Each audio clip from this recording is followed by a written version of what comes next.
as far as Monty Williams. I felt like the idea of best player available was used when it came to coaching, when it came to finding a coach. When you draft, right, you're looking for one of two things. You're looking for best fit or BPA, best player available. One of those two things, right? A lot of times you go for best player available, depending on what you need. But sometimes you go for fit, which is one or the other. You can never go best coach available. Listen. Never, ever. Because Monty Williams was the best coach available. But was he anywhere near the best fit? And thanks for the alley-oop, man, because I was just about to come here. Listen, I hate to keep comparing it, but when you look at a young team in the Lions, what did they do? Even when they got best player available, that best player still had to fit the mold of what they was building, right? Yep. Monty just didn't fit the mold when you went and got him. Right. Like I say, you needed a young and a hungry coach, you know what I'm saying, that's ready to really, give it everything that he got.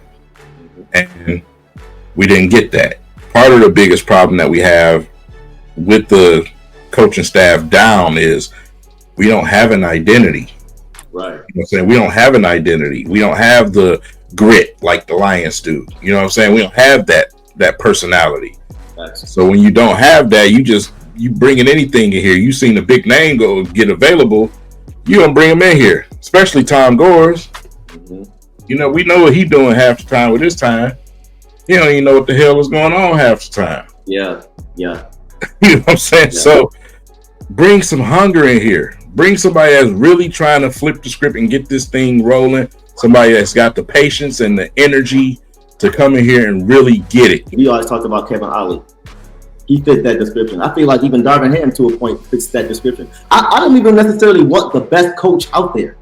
Not at this point? You literally just tried that. We need a coach that isn't regarded as a decorated coach. We need to think about it. Before Pop, before Riley, before Spoelstra, before Phil Jackson, before any of them became who they were, who were they? Every coach has to start somewhere. You look at the young coaches now. Coach for OKC. You look at the coach for the Minnesota Timberwolves, Finchie, right? All these young up-and-coming coaches. Everybody's not going to be Pop. And besides, they're not going to want to come here anyway at this point in their careers. We just saw that. Yeah. We had to ask him again in order for him to come. You see what I'm saying? So we can't take that approach with best coach available. The best coach available is not going to come here for the right reason. It doesn't match the identity of the players. If a young upcoming coach can come in and say, "Oh, they overlooked y'all too? Yeah, me too. Y'all ready to flip the script on everybody?" Mm-hmm. Like he can have that same mindset and move with them. Absolutely right. You look at the situation, man. You bring in that young coach, ready to develop, ready to get him there, right? And if he can't get him to the next level, that's where you go look for. That's when you go right. A video star-studded coach. Right. You know what I'm saying? That's why I said you go get your Mark Jackson now that builds his name along with the team, and then you finish it off with your Steve Kerr. With your Steve Kerr. There you go. 100%. It's kind of like you go and get your Rick Carlisle. Right. Right. Who was Rick Carlisle before he was? Right.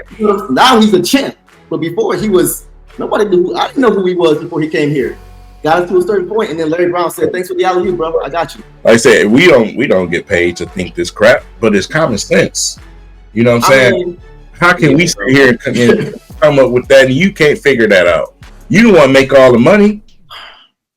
You can't figure that out. Like I'm gonna go and beg this man. Obviously, Troy knew that. That's why he was reacting the way he was. Right. This man don't want to coach right now. What the hell you doing? Like signing a contract is one thing, but you can't think that extra money is going to just completely change his mind from saying no to saying yes. He had to have a very good reason for saying no. He got offered a lot of money the first time and said no. So his reason up front had to be a good one. So a little bit more is not going to, you see what I'm saying? Change that overall reason. I'll propose a trade for Chauncey Billups. Somebody, give me anybody. Give me Chauncey all day. Give me Chauncey, man. Give me Chauncey all day. And they're monitoring his situation too. I think some of his coaches are gone now. Man, so bring me Chauncey. If he becomes available, that'll restore me. If we bring Chauncey here bro, as a coach, that restores me immediately. If we want Darvin Ham, of course we want Chauncey. Of course. It's the leader of that team. We've been saying, you know what I'm saying? I've been saying over the years. Yeah. Bring some Pistons blood in here, bro. Yeah. Yeah. You know the mentality. Bring some Pistons, but when they come to the games and sit down and watch, they be disgusted half the time, bro. Man, I be feeling the same way, bro. Yeah, like, you can tell. Yeah, there's no real enthusiasm there. It just feels like they're just trying to support. Right. That's what it feels like to me. Like, yeah, we show our face, appreciate y'all. We did what, and they kind of like focus on what they did more so than talk about what this new regime is doing. And then when they be asking like, "What do you think about these?" Then they be like, "Man, you don't ask me that, bro." Yeah. So somebody said a question: what job is Rip getting? For everybody, I would rather him be an assistant. Okay. Because, like I said, Rip can teach a guy, man, how to get around some screens. Right. How to condition themselves. Yeah. All of those are the benefits. Yeah. That's true. Chauncey has it from here to court. Right. You know what I'm saying? That's Rip has the training and the body and things like that. Sure. He is the dog father. He's the one that puts the dog in people. That's why I've been wanting Rasheed back. You know what I'm saying? So never let him go. Yeah. Should have never let him go, bro. Yeah, Van Gundy, Bill Laimbeer. Yeah. One thing about Bill Laimbeer, I love him. I love Bill Laimbeer. I don't know how he will be received though. How many WNBA coaches do you see coaching in the NBA? Yeah. His thing. Like, who gonna say something to Bill though? Like, if you ain't listening to Bill, he gonna give it to you, bro. True. That's why the Shock was so successful. That's true. But even with this locker room, you gonna say to Bill Laimbeer? I mean, he might still fade you if you say something. Right? Nah, he definitely will still fade you. Like, dog. Sure. At this, man. But I mean, like, I know what you're saying, but I'm talking about like linking stuff to the media about what he's doing because they don't like the way he coaches. I'm talking about that kind of stuff to try to get him out of there because they don't like this different generation again. Listen, and Bill is older than Ben Wallace's generation. We're talking about Ben Wallace. It's an even further generation. So it's like I would be worried about that gap. We're Detroit. Gap. We're Detroit. No one likes us already. So if you bring him in, to like you though. Yeah, like I said, if the players can't respect somebody like Bill Laimbeer, they don't need to be on this squad, bro.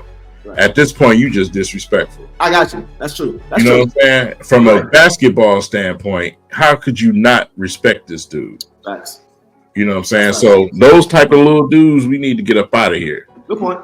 Because you ain't gonna listen to nobody at that point. You just want a yes sir coach. You know what I'm saying? You want to. We ain't giving you no platoon coach. You need to listen, man. You need to learn something because we gave y'all opportunity and y'all ain't did shit. So now it's time to bring some real voices in here.